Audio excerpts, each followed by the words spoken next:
Welcome all. Today we are going to discuss about the DNA fingerprinting. In my last hour of teaching, we learned about Human Genome Project.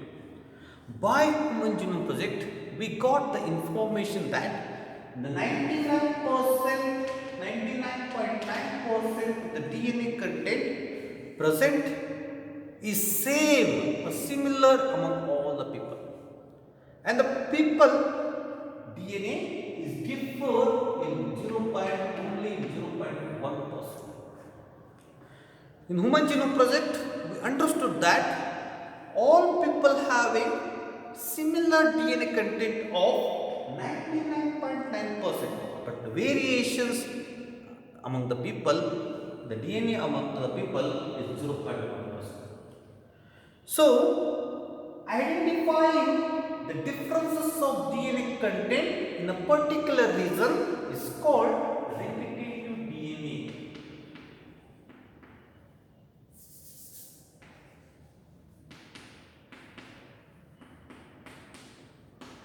DNA is used in DNA fingerprinting.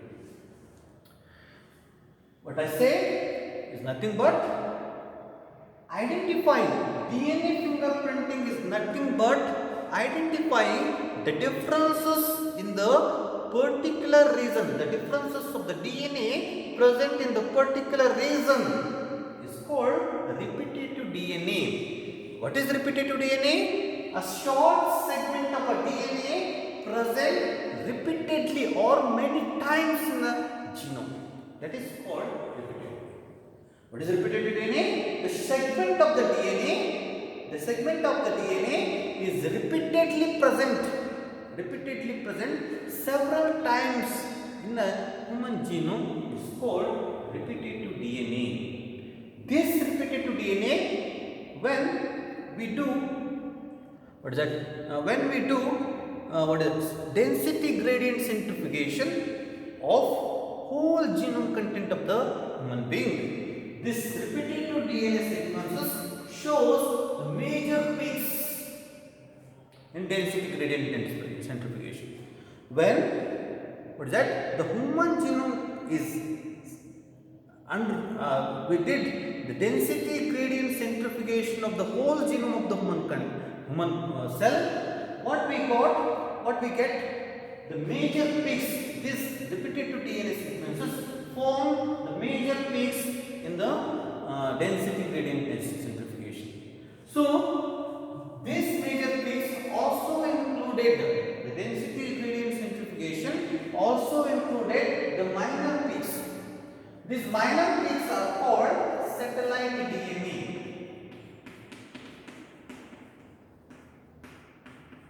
They are called satellite DNA. So, what is repetitive DNA sequences? 99% of the human DNA is similar in all the people and only 1% is different. So, the persons are having repetitive segment of DNA present in the many times. The sequence of DNA present repeatedly in the many times in the human genome content. That is called as repetitive DNA. It is nothing but the short segment of the DNA is present many times in the human genome. When the total human genome is extracted and we did the density gradient centrifugation, wherever the repetitive DNA sequences is present, that forms the major peaks in the centrifugation step. So, this also containing certain minor peaks. These minor peaks are called as satellite DNA. Dependent on the AT content, adenosine to thymine content, or GC content, depend on AT content or GC content or length of the segment of DNA, length of the segment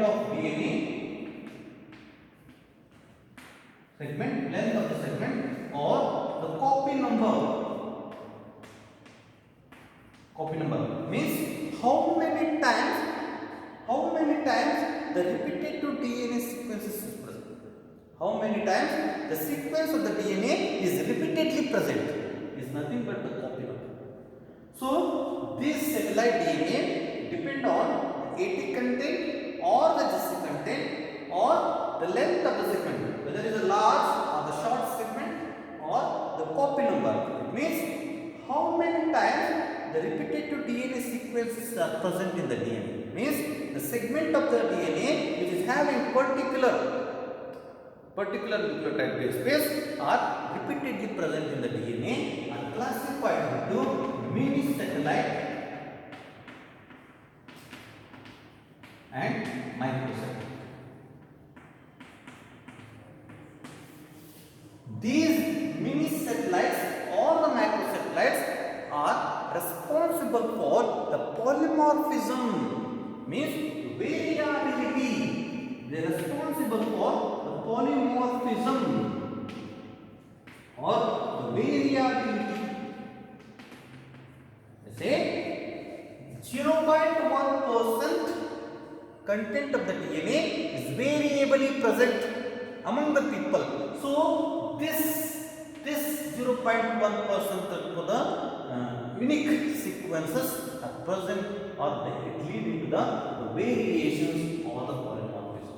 It meaning that this short segment of the repetitive DNA sequences are unique to the particular person.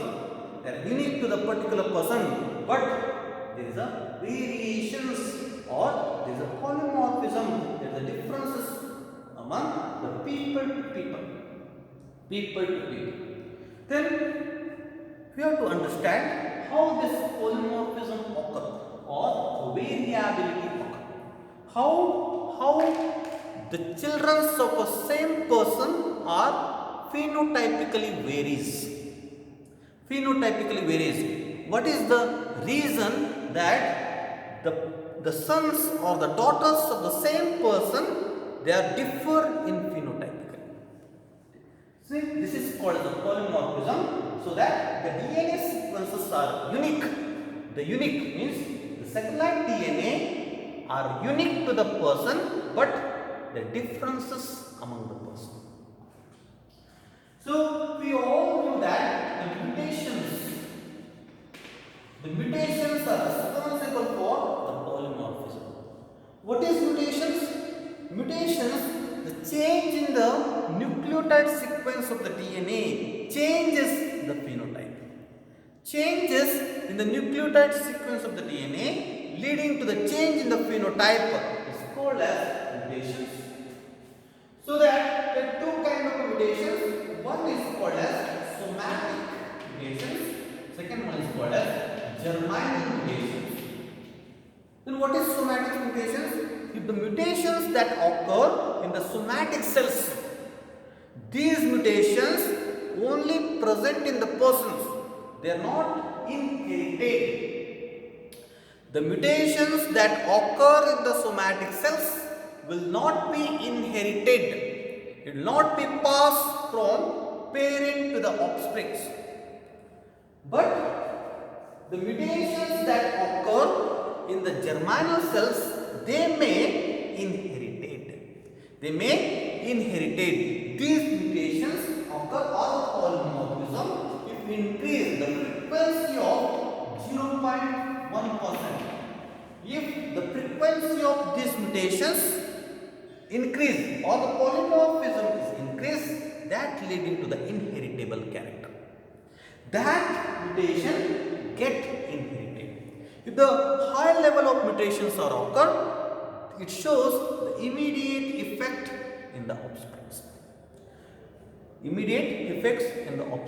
So that the mutations start accumulating in a particular locus.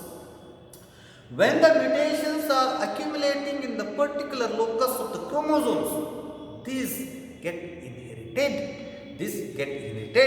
Thus we are going to observe the sons of the same persons are differ phenotypically. They differ phenotypically means their fingerprinting, means their DNA sequences are differ because of this microsatellite or the macrosatellite. So this are utilized. These differences are utilized in DNA fingerprint. We understand, we identify these differences is in the DNA. In the year 1985, Alex Jaffe. In the year 1985, the Alex Jaffe is a scientist who developed this DNA fingerprinting technique. In the year 1985, Alex Jaffe is a scientist did the DNA fingerprinting technique who used the DNA probes with highly polymorphism, means they're having a high level of repetitive DNA sequences or the polymorphisms. They're called as VNTR, variable number of tandem repeats. Variable number of tandem repeats.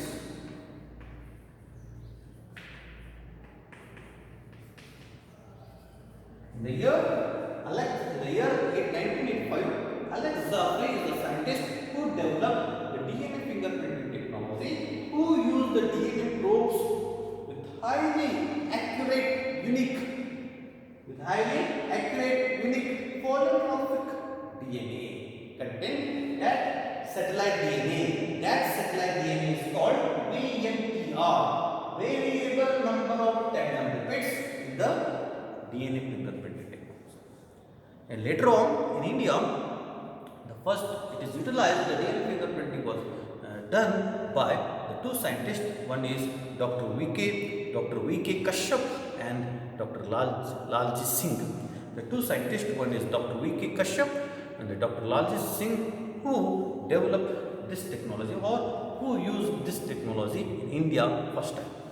So, now what is the technique? Where the DNA fingerprinting is used? What is the uses of DNA fingerprinting and what is the technology? Here.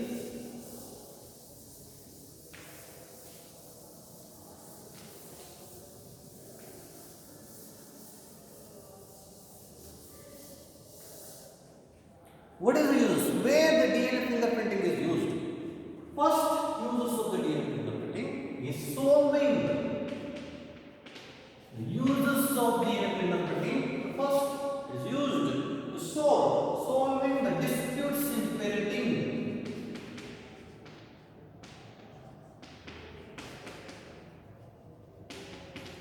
It is used in solving the disputes of the parenting. It is used to identify criminals and rapists. Third, it is used to identify children or uniting the children with parents. Uniting children with parents. Uniting the children with the parents and identifying, and also used in identifying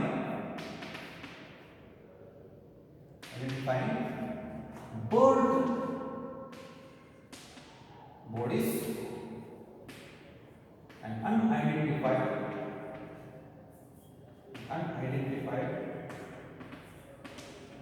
dead bodies.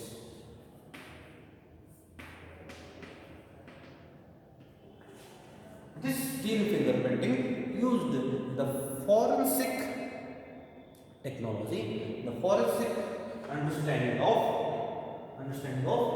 one is the solving the disputes in parenting. First one is the solving the disputes in the parenting. Second, identifying the criminals and the rapists.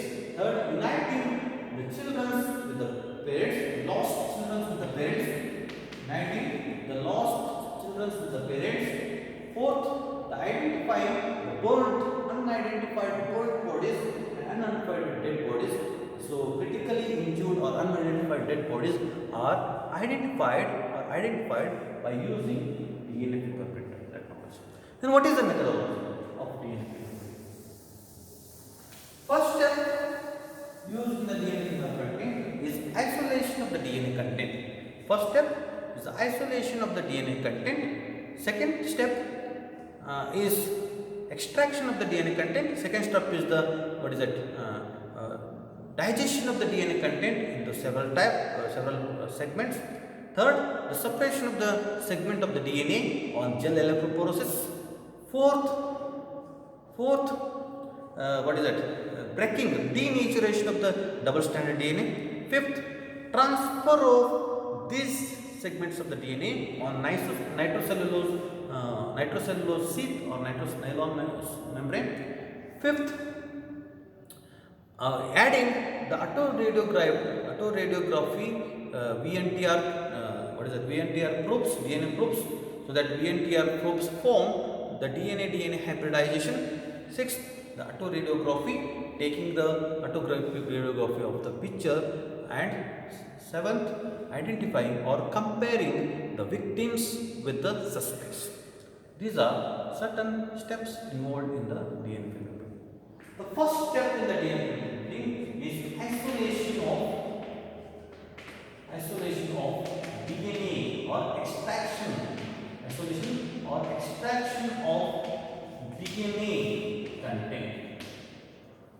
See, whenever the crime occurs, whatever the available material like a debris or the hair follicle or the semen or the sperms or any cell of which is present in the vicinity of the crime place is taken out. It is taken out and the DNA is extracted from cells of the hair follicle or the sperms or any material which we got from the crime place. For DNA content, we need only 1 micron of the DNA. Very little amount of the DNA is required. So, if we need high amount of the DNA, the content of whatever the content we extracted, the DNA content we extracted from the cell, sent to the PCR technique. PCR, polymerase chain reaction, is a technique which amplified the DNA into numerous forms. So when we extracted the DNA from the cell which are available in the crime spot, then that DNA is added into the PCR machine. The DNA in the PCR machine get amplified into numerous forms. So after that, the DNA is digested with the help of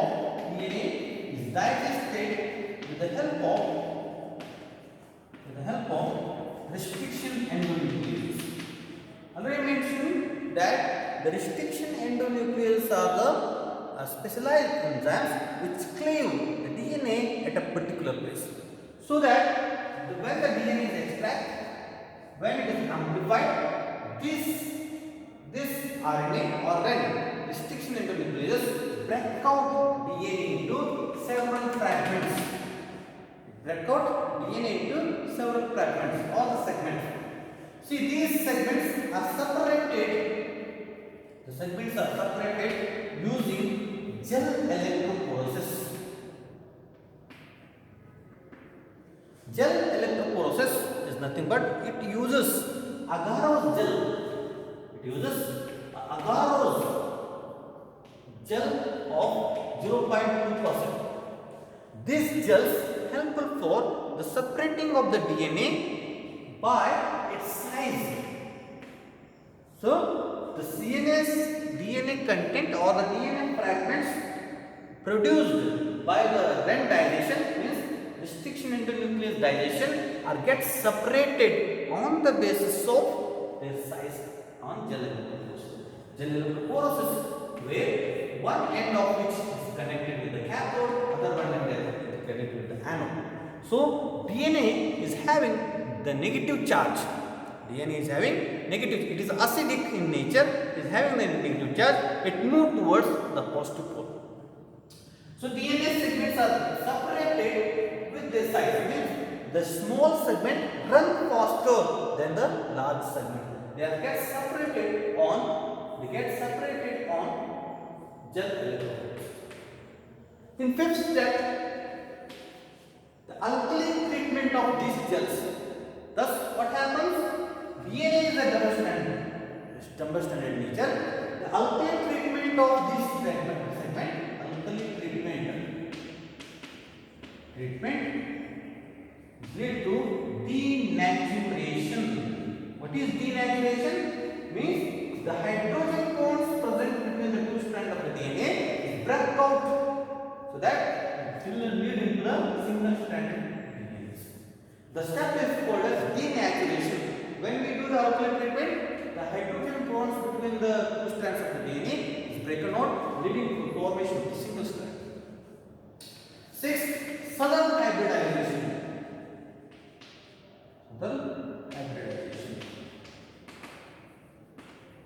What is southern hybridization? The transfer of the DNA, the fragments of the DNA from gel to the nitrocellular membrane or the nylon sheath is called as southern hybridization technology. Southern hybridization. So it is transfer of what is that? The transfer of the DNA fragments which are present in the gel, agar or gel, to the nylon sheath. So the nylon sheath is applied on the gel on which the heavy weight is kept, means the tissue paper are loaded or put on that and heavy load is kept, so that the fragments gets transferred into nylon sheath. Later on, radio labeled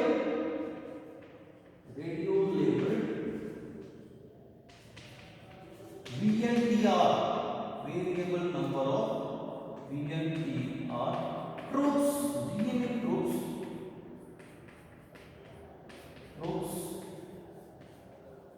is used for hybridization.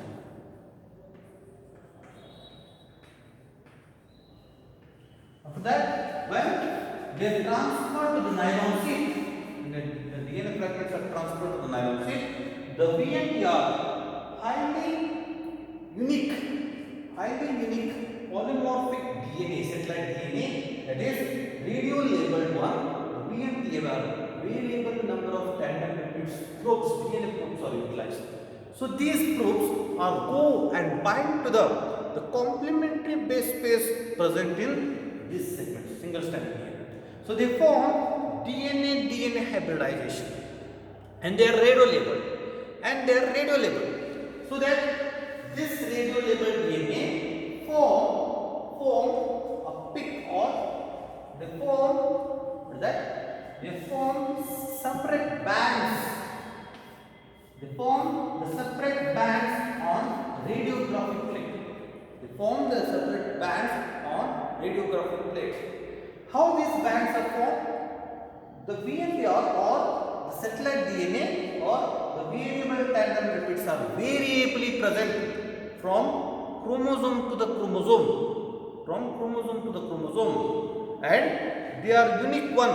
The copy number is varies. The segment of DNA is varies. On the basis of this, they form the different bands on the autographic plate, and this autographic plate of one person or the victim to the suspect is compared. When after the comparison, we are able to get a correct criminal or the parent or the child or the dead person. We are able to identify this. So what are the steps? I repeat. First, whatever the material present on the crime spot are extracted, like a hair follicle, sperm, debris, cells, anything is present, skin scraps, anything is present, is taken out, and the DNA is isolated, DNA is extracted from that cell. After the extraction of the DNA, it is sent to the PCR machine for amplification of the DNA. So the PCR is a technique, polymerase chain reaction is a technique which gives the numerous copies of the DNA or segment of DNA. Later on, the DNA is digested with the help of RNA, with the help of REN, restriction endonucleases. The restriction endonuclease are specialized nuclease enzyme. Nucleases cleave the DNA, cut the DNA at a particular place.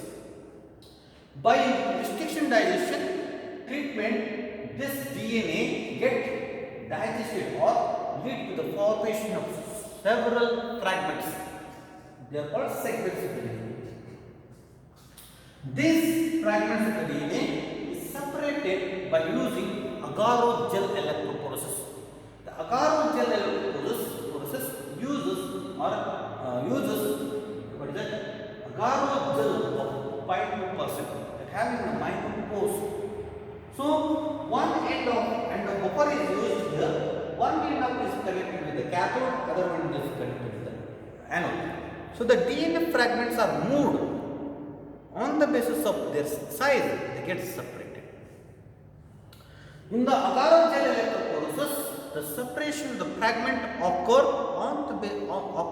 on their size, not the charge, because DNA is having only one charge, that is a negative charge. So the DNA always move towards the positive. So separation of the DNA fragments occur on the basis of their size, not on the charge. So the size, the DNA fragments get separated. The smallest fragment moves the faster, largest fragment moves the slower. So the DNA fragments get separated on the gel electrophoresis. After gel electrophoresis, these DNA fragments are treated with the alkali. In the alkaline nature, the DNA, double-stranded DNA gets separated. Means the hydrogen bonds between them are broken out and the double-stranded DNA gets separated into single strand. These separated denatured DNA fragments are transferred to the nylon sheath by using technology called as southern hybridization, where on the gel plate we have to put many nylon sheath on which many tissue papers are put and weight is applied. So after that, keeping for overnight, these fragments get separated on or get transferred to the nylon sheath. This technique is called as southern hybridization. Once the fragments of the DNA get transferred to the nylon sheath, the radio-labeled DNTR, variable number of tandem DNA probes are used for hybridization. These probes are highly polymorphic, means unique DNA probes are used in the DNA fingerprinting technology. These are very, very unique in nature. These probes, they are radio-labeled one, thus they are go and bind the complementary base pairs present in these fragments of the DNA on nylon sheath. So they form DNA hybridization. So that they are radio-labeled one, they form the bands on the radio. When the bands on the radiographic plate, when we bring the radiography, it forms the different bands on the photographic plate, so that on the basis of these bands of one person to the other person, we are able to detect the person. Comparing with the suspect with the victim, we are able to come to know that the person is the victim or the person is the offender or not. The person is the offender or the victim, or the person is did the crime or not, we understood by this. And we are also able to solve the parental dispute with this. We are also able to identify the dead bodies with this. So this is about the DNA fingerprinting. And thank you very much for the patience. Thank you.